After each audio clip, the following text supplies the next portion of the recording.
El Talmud.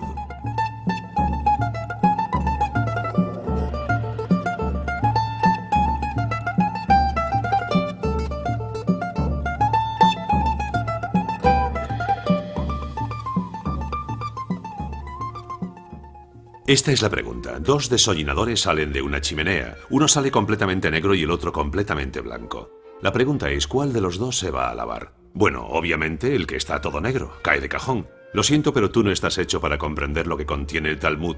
¿Y eso por qué? No reflexionas. El que salió todo negro ve que el otro está blanco y forzosamente piensa que él también está blanco. Ah, ¿quieres decir que el que está blanco ve que el otro está negro y por tanto cree que está tan negro como él? Y que el que está blanco se va a lavar y no el que está negro. No, está claro que no reflexionas. El que está blanco, que se cree que está negro, ve a alguien negro que se cree que está blanco, mientras que el que está negro ve a alguien que está blanco que se cree que está negro. Sí, vale, de acuerdo. En ese caso, que no se lave ninguno de los dos. ¿Y por qué no van a lavarse? Yo me hago la misma pregunta. ¿Te haces la misma pregunta? ¿Te haces la misma pregunta? Pero a ver, ¿desde cuándo de una misma chimenea puede salir un desollinador completamente blanco y un segundo todo negro? Sí, esa es una buena pregunta. ¡Una buena pregunta! No, el Talmud no es un simple libro lleno de adivinanzas. Es algo peor que eso, o mejor. Depende de cómo se mire.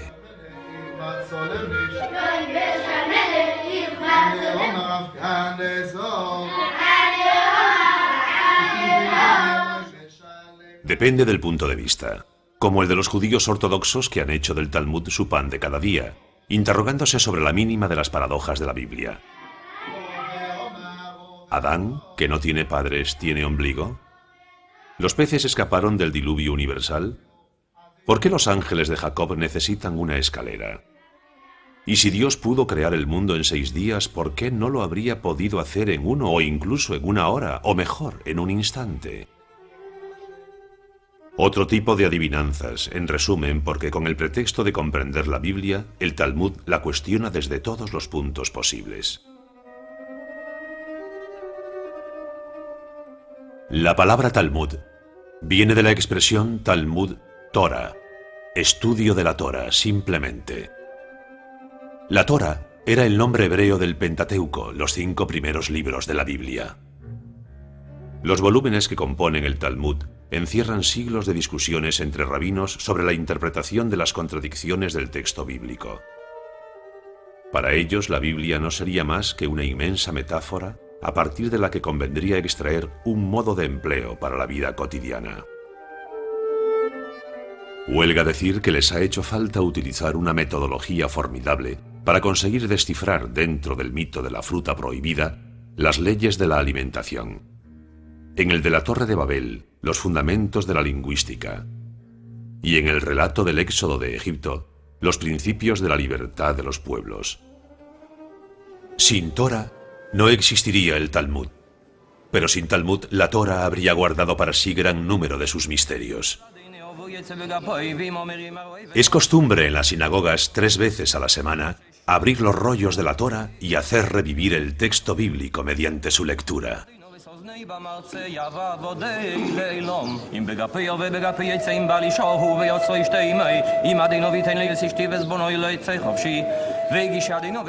Pero también se puede hacer revivir el texto descubriendo sus posibles interpretaciones. Esa es la parte de la que se ocupa el Talmud. Durante siglos se han ido acumulando las interpretaciones de los sabios. Por ello, más que un libro, el Talmud se presenta como un conjunto de muchos libros que se suceden a lo largo del tiempo. Un libro dentro del libro, dentro del libro, y así casi indefinidamente. Un libro sin un único autor. Un libro del que todos los sabios de todos los tiempos son los autores. Ningún campo del saber humano se deja de lado, porque la Torah los contiene todos, incluso si eso no es evidente a primera vista. El Talmud dice: mis enseñanzas son como el mar. Debes sumergirte en él para aprender a nadar. Así pasa también con la Torah. Solo aquel que se sumerge en ella, corriendo el riesgo de ahogarse, podrá aprender lo que es.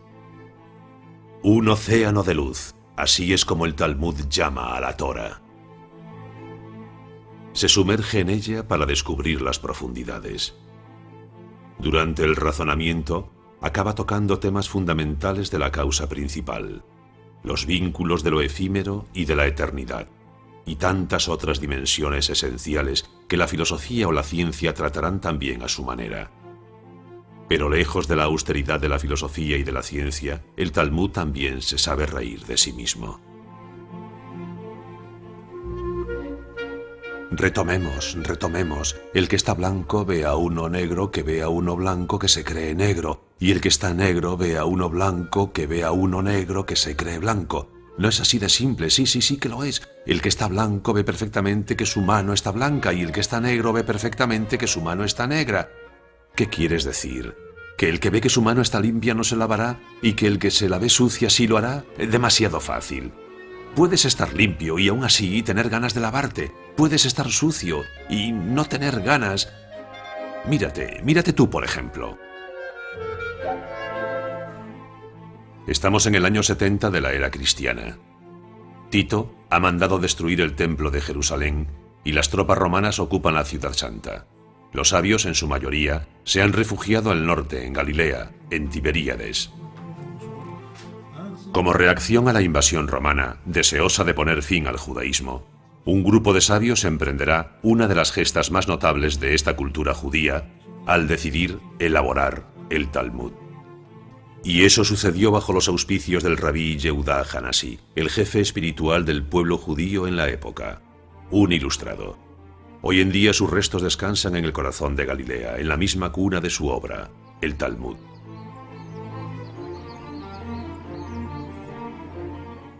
Hasta ese momento los sabios, generación tras generación, repetían de memoria los diálogos de los maestros ancianos a los que añadían sus propios comentarios.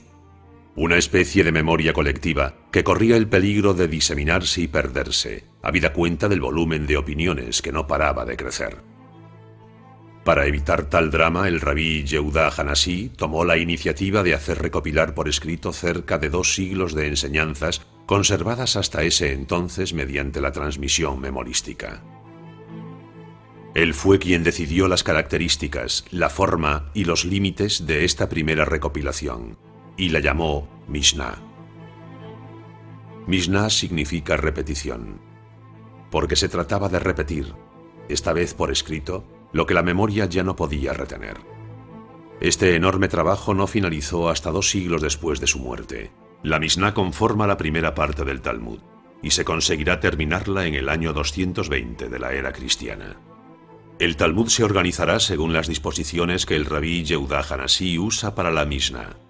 6 órdenes que cubren todo el abanico de campos de conocimientos. 6 órdenes divididas cada una de ellas en 63 tratados que a su vez están divididos en 123 capítulos que hacen del texto bíblico un verdadero tratado sobre la vida.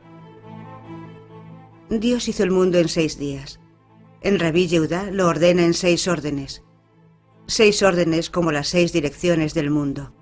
6 órdenes como los 6 días de la creación. 6 órdenes que condensan todo aquello de lo que el espíritu del hombre puede valerse. En 6 órdenes, el Talmud pretende englobar todo el saber posible. Al igual que las 6 direcciones definen los límites de un universo. 6 órdenes manuscritas que se convierten en la referencia de las leyes y las costumbres del mundo judío. 6 órdenes que proponen nada menos que un modo de empleo del mundo. Zeraim, el orden de las simientes, donde se debaten las leyes de la germinación y los principios de la vitalidad bajo todas sus formas. Moed, el orden de las fiestas, donde se debaten las leyes del tiempo, del calendario y de las ceremonias festivas. Nashim, el orden de las mujeres, donde se listan las leyes del derecho matrimonial y del derecho civil en general. Nezikin, el orden de daños, donde se debate sobre la legislación penal, civil y criminal y las leyes de la idolatría. Kodashim, el orden de las santidades, las leyes del templo de Jerusalén, sus medidas, su arquitectura, su organización y su servicio. Teorot, el orden de las purezas. Aquí se debaten todas las leyes de la pureza ritual. Pero la elaboración del Talmud nunca se interrumpe. Los sabios siguen perpetuamente cuestionándose el texto. La Misná irá aumentando progresivamente con nuevos comentarios que se acumularán a lo largo de los siglos y a los que se les dará el nombre de Gemará. Gemará significa complemento. A lo largo del tiempo ese complemento va a ir tomando un lugar preponderante hasta el punto de representar más del 90% del total del Talmud. Así, desde el siglo III al siglo VII, el Talmud, siguiendo las 6 órdenes iniciadas por el rabí Yehuda Hanasí, va a ir tomando su forma completa. La Misná en lengua hebraica, seguida por la Gemará en arameo, la lengua que hablaban todos los talmudistas de la época. Después de la invasión romana, numerosos sabios judíos se habían establecido en territorio babilonio, lo que explica que el Talmud se desarrollara paralelamente en 2 lugares, Israel y Babilonia, lo que dará lugar al nacimiento de 2 Talmud. El elaborado en tierra de Israel se llamará Talmud Jerusalmi, el Talmud de Jerusalén, y el que se elaborará en Babilonia, el Talmud Babli. La diferencia esencial entre ellos es el método que utilizan. El de Jerusalén da preferencia a las conclusiones de los sabios, el de Babilonia al razonamiento, que es precisamente el método que eligieron las escuelas talmúdicas del futuro que todavía hoy estudian el Talmud de Babilonia. Con lo que milenios después, encontramos niños judíos en todas partes creciendo con este arte del razonamiento judío. El Talmud es, por excelencia, el libro de la pregunta. ¿Quién tiene preguntas?, preguntó un día un rabino. Tengo tantas respuestas. ¿Hacía referencia a su Talmud? Pero el Talmud no se contenta con responder a las preguntas. Educa el espíritu hacia una dialéctica que a veces puede tomar giros inesperados. Pero puede que el que está blanco tenga que desollinar otra chimenea, sobre todo si no se ha terminado su jornada laboral. Entonces, ¿por qué se iba a ir a lavar corriendo? Pero eso tampoco se lo impide. Puedes tener ganas de lavarte incluso si no ves que está sucio. Te puedes sentir sucio. Sí, te puedes sentir sucio, o sentirte siempre sucio. No, eso sería hablar de un neurótico, un desollinador neurótico obsesionado con la limpieza. Bueno, según el Talmud de Babilonia, porque el de Jerusalén no se molesta en dar tantos rodeos, ya lo sabes. Pero entonces, puede que el que esté blanco venga de Jerusalén, simplemente, y que el que esté negro venga de Babilonia, ¿no? ¿Tú qué crees, eh?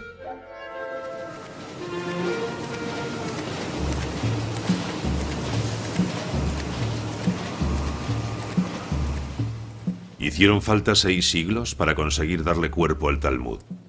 6 siglos para conseguir condensar lo que se convertiría en el conjunto más singular jamás reunido de diálogo sin fin sobre todos los temas del mundo. Todavía hoy, una página de Talmud contiene en su centro el conjunto formado por la Misná y la Gemará. Están rodeadas de diferentes comentarios ulteriores que se hicieron indispensables para su comprensión.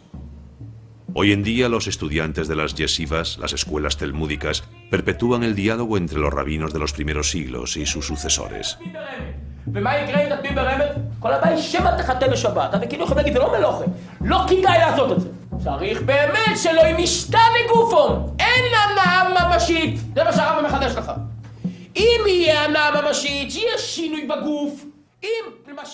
En el seno de la yeshiva, el arte de la controversia está al servicio del estudio de la ley práctica cotidiana. Pero sobre todas las cosas, el Talmud desarrolla el espíritu de análisis, agudiza el sentido crítico, fuerza las fronteras del absurdo hasta el máximo, siempre con la idea de conseguir que el pensamiento y sus contradicciones sean óptimos. Así, los estudiantes descubren mediante qué proezas intelectuales el Talmud deduce de los retablos bíblicos y de sus aparentes paradojas o anacronismos su incidencia en la vida práctica cotidiana. El texto bíblico también se percibe como una metáfora, porque la lengua hebraica es una lengua polisémica. Una sola palabra puede tener muchos sentidos y, por tanto, diferentes niveles de interpretación. ¿Qué importa si Adán y Eva tenían ombligo? Adán, en hebreo, quiere decir soy de la sangre, y Eva, estoy viva. Más allá de un encuentro entre un hombre y una mujer, se trata de un encuentro entre la carne y la vitalidad. Cómo la vitalidad entra en el cuerpo por la sangre. Todo lo que como se convierte en sangre, dice el Talmud. Y curiosamente, las leyes de la alimentación se basan en la historia de Adán y Eva. Por algo fue eso lo primero que hicieron justo después de la creación. Empezaron a comer como hacen los recién nacidos nada más salir del vientre materno. Comer implica prestar atención a lo que se come, dice el Talmud. Así fue, como de un simple relato sobre Adán, Eva y el fruto desconocido, se descubren reglas alimentarias que más allá de la simple dietética, definen un vínculo entre el hombre y el mundo.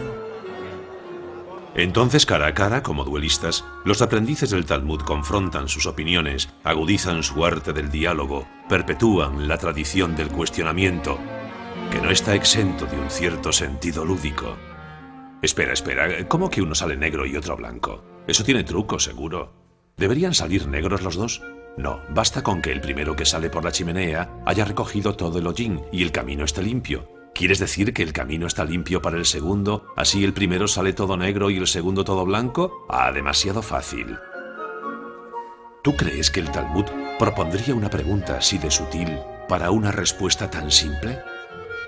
Yo no creo nada, solo trato de entender. ¿Tratas de entender? Bueno, repito, 2 desollinadores salen de una chimenea, uno negro y otro blanco. ¿Cuál de los dos va a lavarse?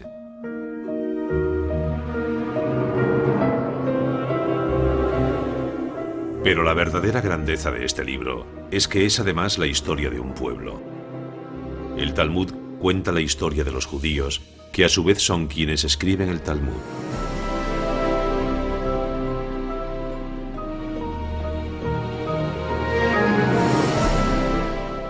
A lo largo del vagar del pueblo judío, el libro y su historia tomarán forma. La historia de su contenido se mezcla con la de su invención, sus manuscritos, su impresión. La historia del Talmud debe ser entendida como la historia de un pueblo. Del Sinaí, Moisés recibió la Torá. Del Sinaí, y no en el Sinaí, destaca el Talmud. Como si el propio Sinaí hubiera sido quien provocó que Moisés recibiese el don de la Torá y que de Moisés llegase a los hombres. El matiz convierte al Sinaí en algo más que una simple montaña. Pero existe un vínculo cercano entre la palabra Sinaí y la palabra Sinat, que quiere decir el odio. Moisés recibe la Torá del odio, dice el Talmud. ¿Pero a qué se refiere? Así es como deberíamos interpretarlo. Del odio de los hombres entre sí surge la necesidad de la Torá. Torá, libro de paz.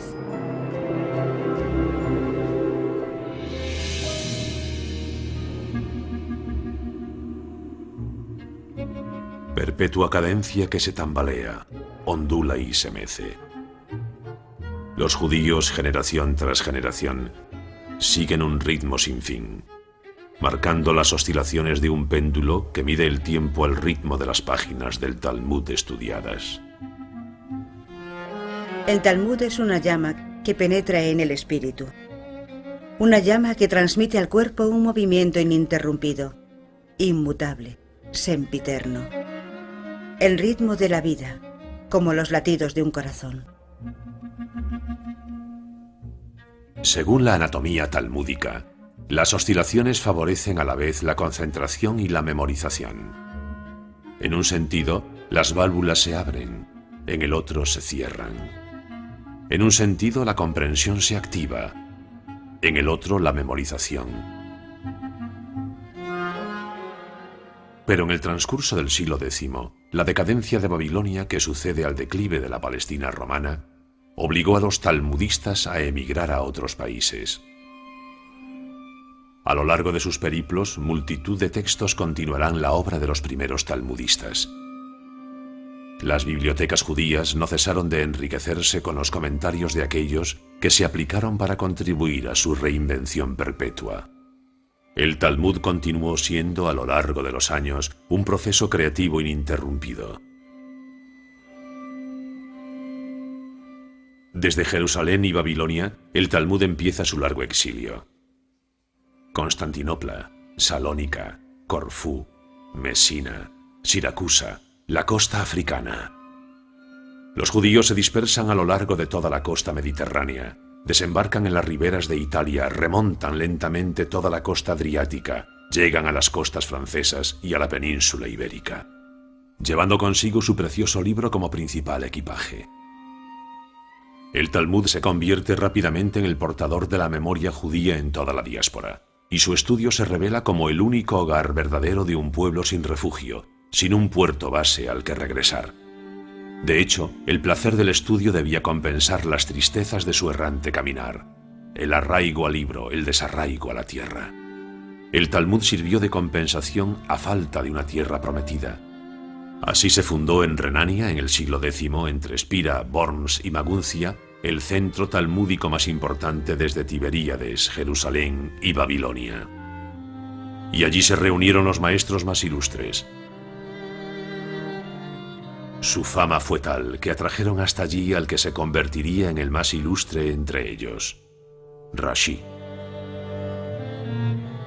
Nacido en 1040 en Troyes, Francia, Rabbi Shlomo ben Isaac Acharfati, conocido por Rashi, llega a Worms como joven estudiante, y allí permanecerá varios años. Rashi se iba a convertir en el más popular, pero también en el más fenomenal de los rabinos de su tiempo. Fenomenal por su saber, fenomenal por su aportación a la cultura talmúdica. Es aquí, en la yeshiva de Worms, donde lleva a cabo su formación hasta llegar a convertirse en un maestro eminente. Lo atestigua esta silla que fue la suya y que está incrustada en la piedra, como lo estarán sus enseñanzas en el edificio del Talmud, tal y como lo conocemos hoy en día. Se habla del Talmud antes de Rashi y del Talmud después de Rashi. Su importancia fue tal que aún hoy en día no podemos disociar las glosas de Rashi del texto original del Talmud. Un libro dentro del libro.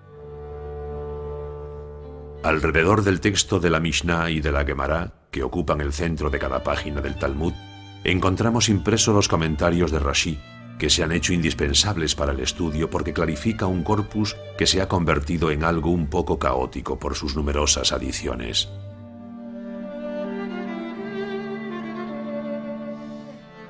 Rashi, el niño prodigio, reconocido por los sabios judíos y no judíos de su tiempo por su inmensa erudición, contribuyó al reconocimiento del espíritu de universalidad del Talmud.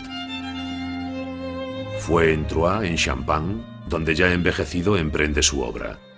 Funda una escuela que hará historia. Sus discípulos desarrollarán el comentario talmúdico hasta tal punto que incluso hoy es necesario referirse a ellos en el estudio. Con Rashi el Talmud, ya atemporal de por sí, se hizo universal. Pero imaginémonos que fuese de noche, como dice Rashi, entonces el blanco puede ver que está blanco, pero el negro lo tendría más difícil. Pero si el negro no se ve, podrá concluir acertadamente que está negro. Sí, pero el blanco también. ¿Eso qué quiere decir? Que no hace falta que amanezca para que se vaya a lavar. Eso fue justamente lo que dijo Rashi. ¿Tú crees? ¿En serio? No.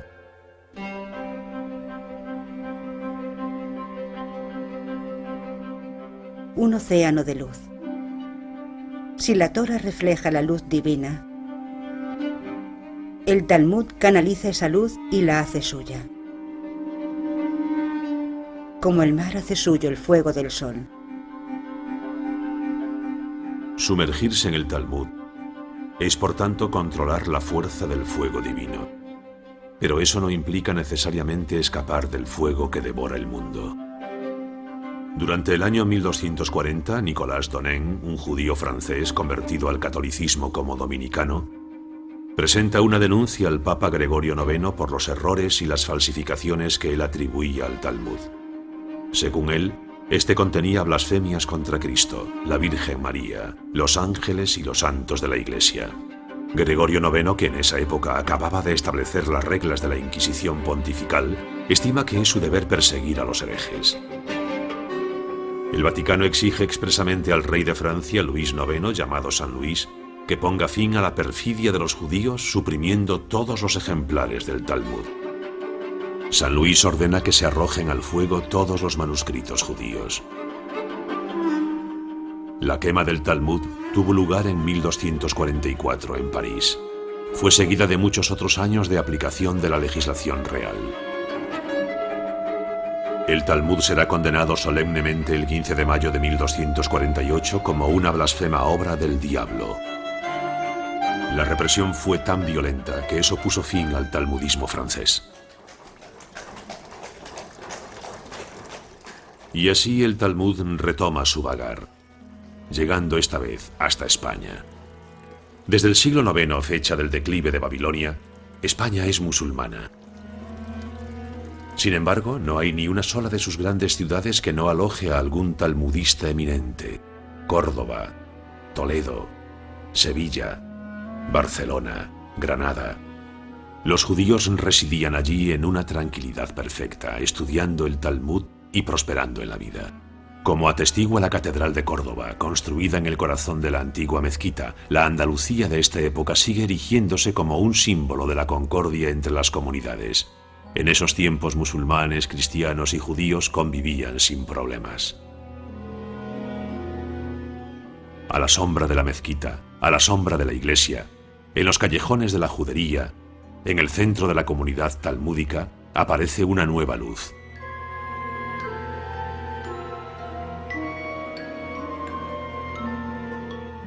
Mosé Maimónides se yergue como una estrella en el firmamento de la Edad de Oro andaluza. Nacido en Córdoba en 1135, se convirtió en la mayor figura intelectual del judaísmo medieval español.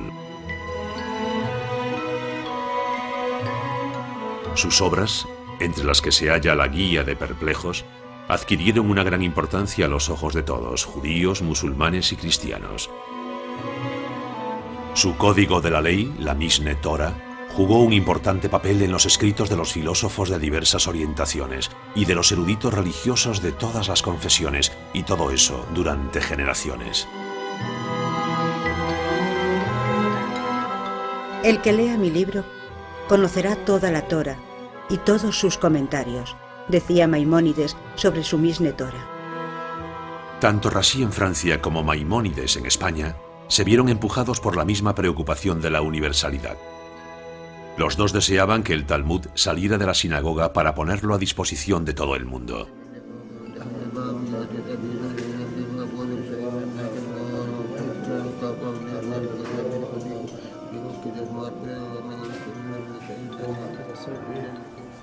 Pero así como Rashi se preocupaba de la clarificación del método, Maimónides deja eso a un lado y solo le da importancia a las conclusiones de los ancianos maestros para conseguir una Torah práctica.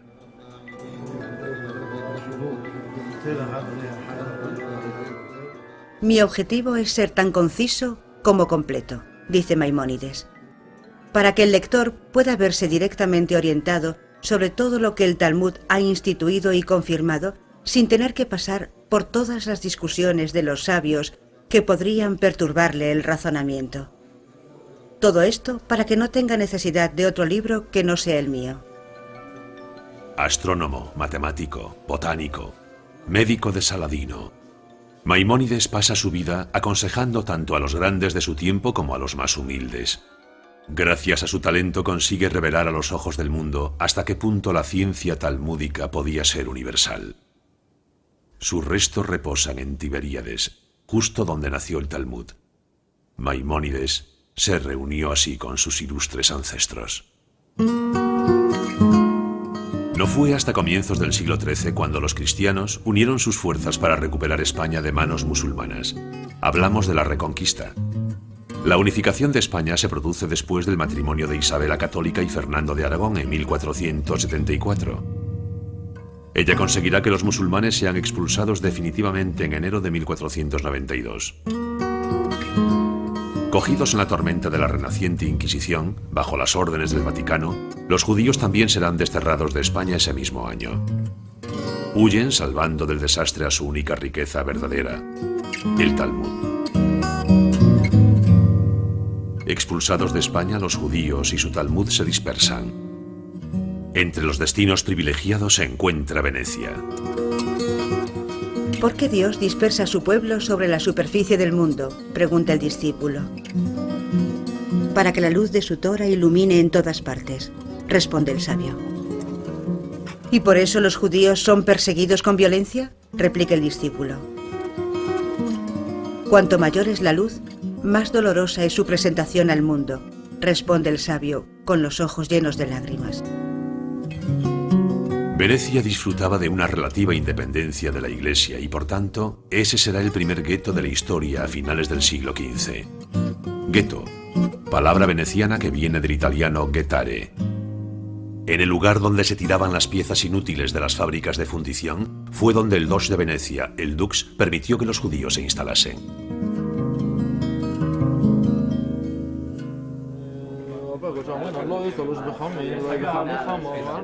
Venecia se convierte así en un verdadero vivero de talmudistas.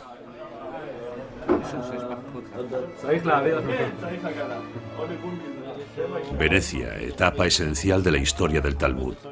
Allí se imprimirá por primera vez el texto íntegro. Estamos en 1519.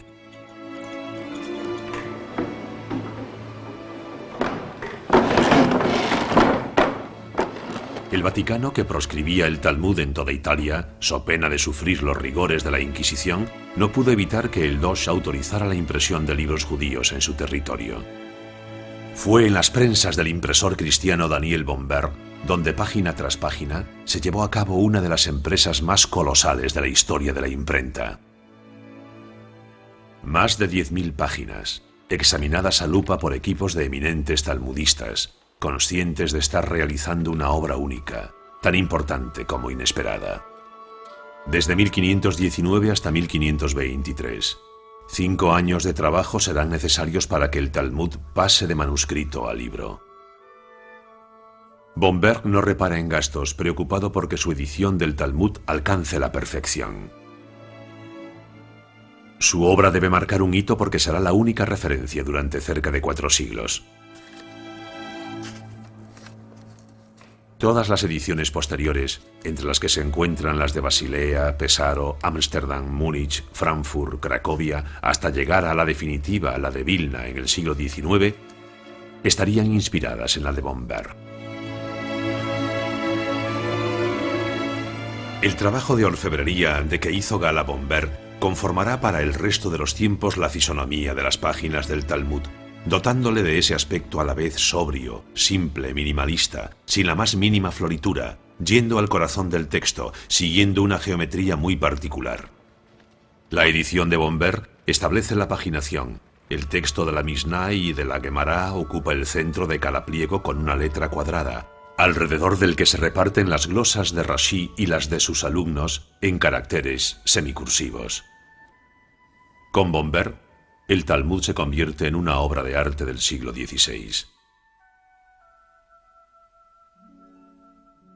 Sin embargo, la institución de la censura por el Vaticano obliga a Bombert a poner fin a su actividad y a dejar Venecia en 1546.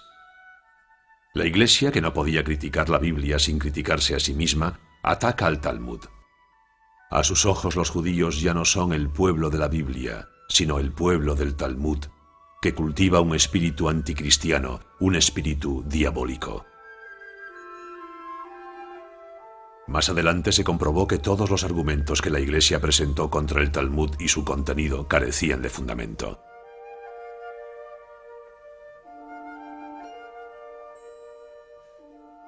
En esta segunda mitad del siglo XVI, la Iglesia, comprometida con la Contrarreforma y en contra del espíritu de la liberalidad del Renacimiento, exige una estricta observación de la fe y despliega una intransigencia total en contra de la comunidad judía, acusada de anticristianismo. Numerosos monasterios poseen aún ejemplares de libros confiscados en esa época.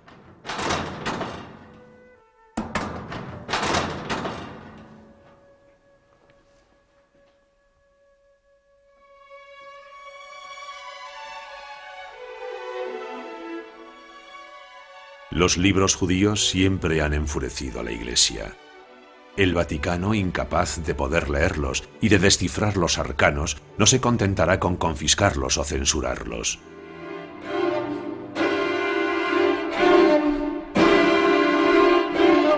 En En 1553, el Vaticano vuelve a emitir la orden de arrojar los libros judíos a las llamas. Se registran todas las casas judías de Roma y en el Campo di Fiori tiene lugar el auto de fe. Estamos en el 9 de septiembre de 1553, Rosh Hashanah, día del nuevo año judío. Algunas semanas más tarde, en Venecia, un día de Sabbat, el 21 de octubre, en la plaza de San Marcos, y según palabras del nuncio del Papa, un buen fuego pone fin a lo blasfemo. Se quemaron más de 1 millar de Talmud. La historia del Talmud también es la historia de las dificultades que tuvo que superar el texto para seguir existiendo. 50 años más tarde, el Talmud renacería de nuevo de sus cenizas. Y su historia ilustraría la de los judíos que no han cesado de sobrevivir a todas las tentativas de asimilación, conversión o destrucción a las que se han visto sometidos.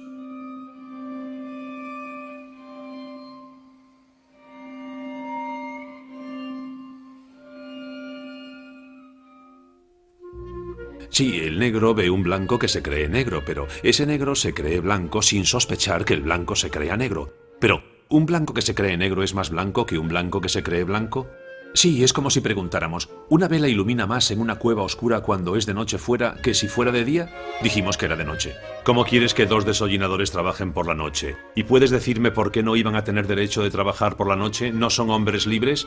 ¿Qué tiene que ver la libertad con todo esto? Son trabajadores que hacen su trabajo honestamente y para hacerlo bien tiene que ser de día, eso es todo. Bueno, digamos que empezaron de día, se retrasaron y es de noche cuando salen de la chimenea. Entonces sería invierno, que anochece más temprano. En ese caso la cosa se complica. ¿Cómo vamos a poder ver quién está sucio y quién está limpio en invierno?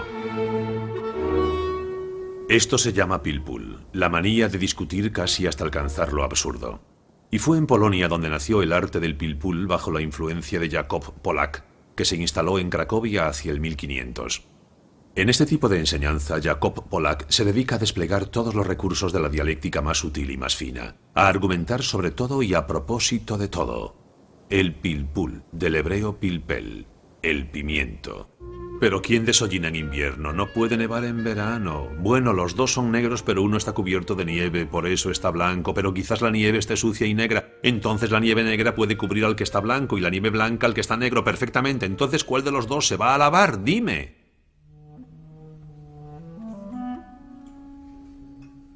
Pero el pilpul tuvo sus detractores.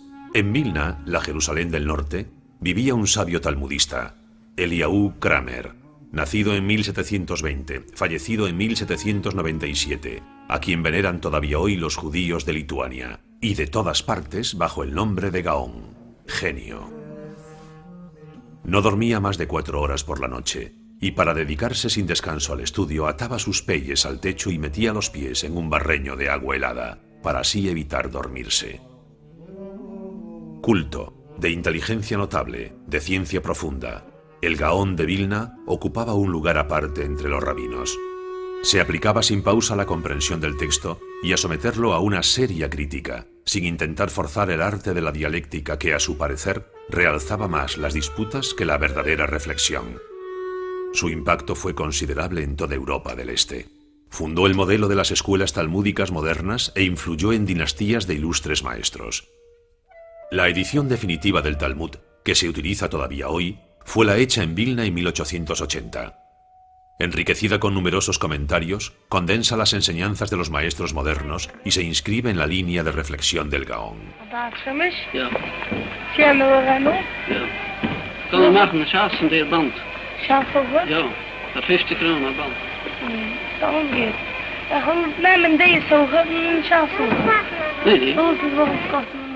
Desde entonces, todos los estudiantes disponen de una herramienta de trabajo mucho mejor que las que disponían las generaciones anteriores. Desde Polonia hasta Austria, desde Hungría hasta Italia, desde España hasta Inglaterra, desde Alemania hasta Francia, desde Lituania hasta Ucrania, podemos decir que no hay ni un rincón de Europa que no haya participado en la invención del Talmud. De ese modo y durante más de 8 siglos, el Talmud vive en Europa. Tanto en la Europa de los pueblos y de los guetos, como en la de las capitales y principales centros de la vida intelectual. Durante todos esos años, el Talmud conoce una producción intensa de comentarios y un florecimiento de escuelas que darán forma a la cultura judía que heredaría la modernidad.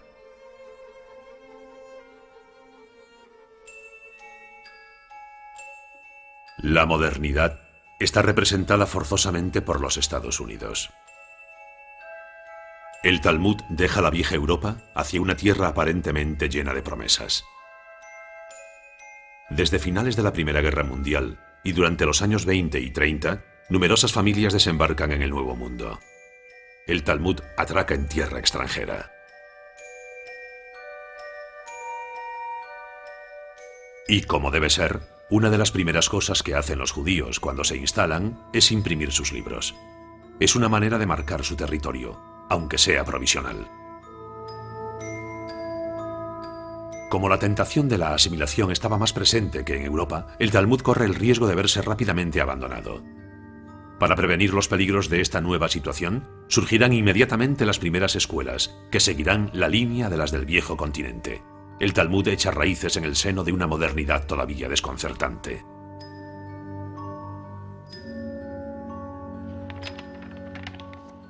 Al amanecer del siglo XX, ¿debe el Talmud adaptarse a la modernidad o es la modernidad la que debe adaptarse al Talmud? Para responder a esta pregunta basta con sumergirse en el diálogo de los sabios y concebir en qué medida sus palabras han anticipado siempre los sucesos de la historia. La escuela de Shammai y la escuela de Hillel se enfrentaron durante 2 años y medio sobre el tema del hombre. La primera decía, habría sido mejor que el hombre no hubiera sido creado. La segunda, es bueno que se haya creado al hombre.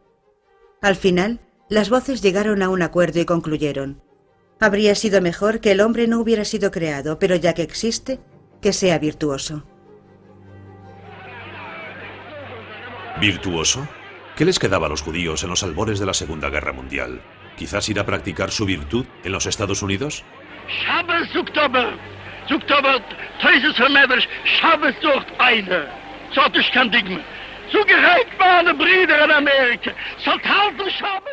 Pero algunos dudan que los Estados Unidos sean un centro de virtud.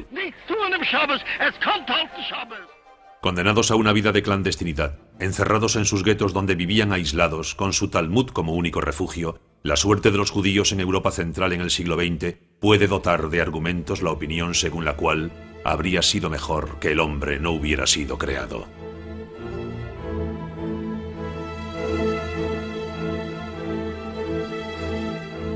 El nazismo, en cualquier caso, se erige como un claro ejemplo de ello. La esperanza, sin embargo, es el fundamento del judaísmo. Es precisamente cuando no hay más esperanzas, cuando es necesario esperar. La esperanza judía tiene sus raíces en un lugar por encima de la absurdidad del mundo. La resurrección, en un mundo donde lo absurdo no tendría cabida, sería el ejemplo más extremo.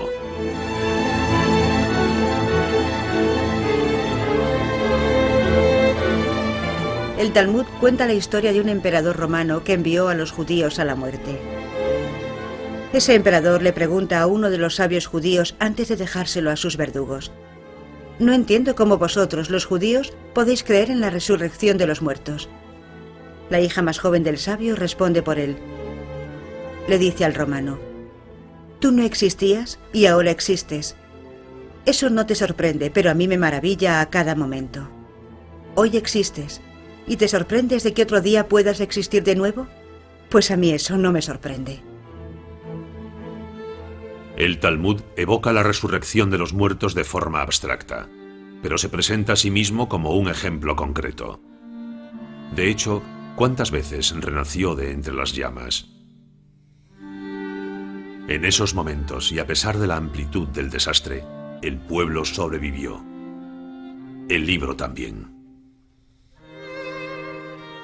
No dice el Talmud, aprendemos más de los muertos que de los vivos, porque los vivos transmiten las enseñanzas de los muertos y así los vuelven a la vida. ¿No se llaman los cementerios Bet HaChaim o casa de los vivos?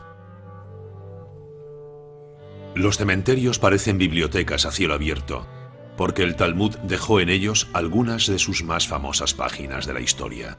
En otro tiempo germinó allí la sabiduría, pero esta no ha desaparecido, está aún allí, lista para nacer de nuevo.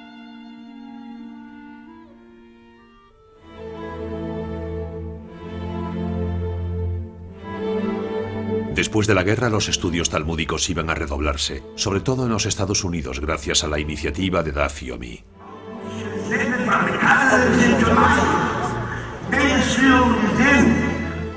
Al ritmo de una página por día, hace falta algo más de 7 años para leer las 2.711 páginas de la edición moderna del Talmud, un ejercicio al que se dedican en todo el mundo todos los talmudistas dignos de ese nombre asociados al programa de Daf Yomi.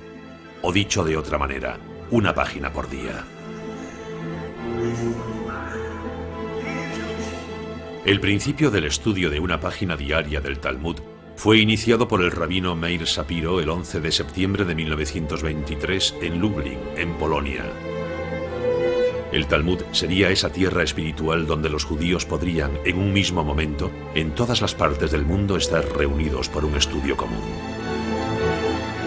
En 2005, el Madison Square Garden de Nueva York reunió a más de 46.000 personas conectadas por satélite con otras comunidades del mundo para celebrar la clausura del 11º estudio del Talmud, 11 ciclos de 7 años y medio. Una nueva generación de talmudistas estaba a punto de aparecer, retomando la voz de sus padres.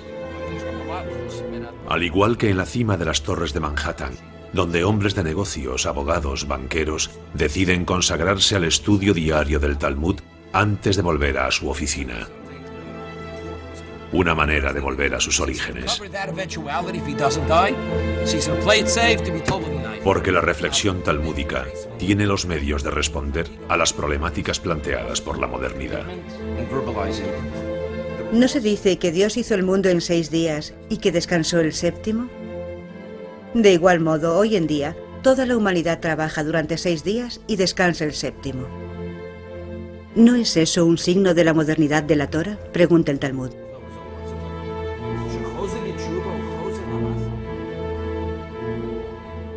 Los judíos estadounidenses han participado desde el principio en la construcción de un nuevo mundo, pagando a veces al precio de su propia herencia cultural. Pero aún así, siempre ha mantenido un vínculo con la tierra ancestral, volviendo regularmente al suelo de la vieja Europa. Más que una cuestión de nostalgia, se trata de una necesidad real de volver a los orígenes, junto a aquellos que supieron preservar el Talmud de la asimilación. En efecto, la asimilación ya había ganado en Europa, eliminando la yeshiva, sucumbiendo a los encantos de la filosofía, de la literatura, del arte, de la ciencia. Los numerosos hijos y nietos de talmudistas iban a abrir vías nuevas en muchos dominios: matemáticas, lógica, física e incluso psicoanálisis. En su correspondencia con Karl Abraham, Sigmund Freud evoca el atavismo talmúdico que habría empujado a algunos de sus colegas a las vías del psicoanálisis. ¿Qué diferencia existe entre un talmudista y un psicoanalista? Una generación, dicen. Hoy en día podemos darle la vuelta a la pregunta. ¿Qué diferencia existe entre un psicoanalista y un talmudista? Otra generación más. Una generación, sin embargo, a la que habían arrancado violentamente el Talmud de las manos para lanzarlo al fuego. Ahora bien, cuando se comienza a quemar los libros, se acaba quemando a los hombres. A hombres que fueron introducidos en unos trenes que se convirtieron en su tumba. Otros trenes de hoy en día se toman la revancha. Por ejemplo este, como muchos otros, en el que cada mañana entre Long Island y Manhattan, uno de sus vagones se convierte en escuela talmúdica, conduciendo a su trabajo a numerosos descendientes de supervivientes.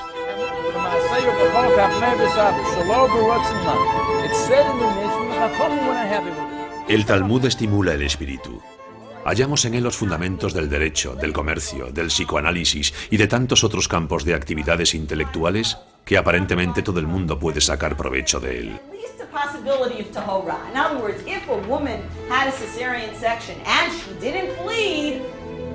she would be tahora. If she was walking around, then we wouldn't consider that problem. ¿Cómo sabemos que la mujer es la inspiración del hombre? Porque se cuenta que Dios le dijo a Abraham: escucha la voz de tu mujer, Sara. De eso, los sabios dedujeron que si la mujer estudiaba, podía llegar más lejos que el hombre. ¿Será por eso que la dispensó de estudiar? La modernidad por lo menos ganó en alumnos. Las mujeres, hasta ese momento mantenidas en una cierta discreción, por no decir casi a distancia del Talmud, se aplican en su estudio cada vez más. Sus mayores se habían contentado con escuchar. Todos los judíos tienen talmudistas entre sus ancestros. Freud evoca el Talmud de sus padres. Marx descendía de una línea de más de 14 generaciones de talmudistas. Einstein siguió la línea del Talmud sin saberlo, descubriendo las leyes de la relatividad. Kafka se lamentaba de no haberlo podido estudiar. Son innombrables aquellos que se encuentran entre los fundadores del pensamiento moderno y que de una manera u otra están en deuda con él. Incluso si la tradición talmúdica fue a veces dejada de lado, a veces renegada o desterrada, la máquina del Talmud nunca se detuvo. Las ediciones ArtScroll traducen sin descanso. Rabbi Sherman es uno de los artesanos que mediante su trabajo de traducción participa en la invención continuada del Talmud. Hoy en día el Talmud se puede leer en inglés, en ruso, en francés y en español. Parece como si la última fase de esta invención fuese precisamente la de hacerla legible en todas las lenguas, asequible para el gran público. Esa es la tarea que se ha marcado a Dean Steysan, que dirige el Instituto de Textos Talmúdicos de Jerusalén. Es el autor de una nueva traducción detallada que se esfuerza en explicar en qué está todavía de actualidad el Talmud. Hacer llegar la luz al mayor número de gente posible.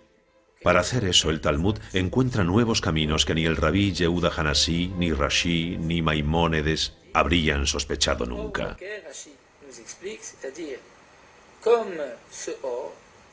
Qui est le matin, Yizrach Shemesh, c'est-à-dire le soleil brillera pour les tzadikim dans le monde futur. C'est-à-dire que les tzadikim sortiront de l'obscurité au monde futur comme le or qui est le matin. Internet a su manera repite la gesta de Hanukkah. Hanukkah, la fiesta de las luces. Una vez al año hay que encender las luces del exterior de la casa para simbolizar que se comparte la esperanza de un mundo mejor. Un mundo que se hace mejor por el conocimiento. Conocimiento que debe salir de la clandestinidad. Como la llama de Hanukkah, la luz del Talmud no ha parado a lo largo de la historia de iluminar en la oscuridad.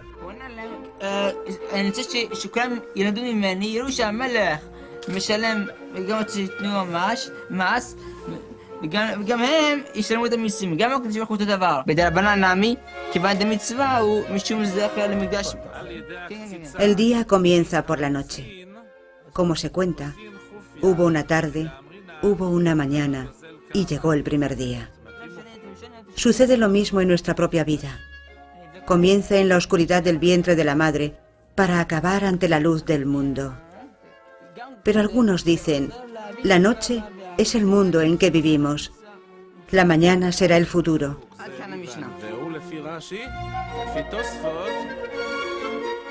Así, este mundo oscuro nos hace a todos unos ciegos, buscando el más mínimo rastro de sabiduría.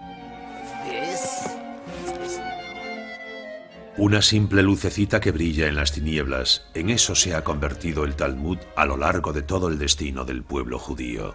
En ese destello que les hacía conservar, en medio de las pruebas a que fueron sometidos, una especie de clarividencia.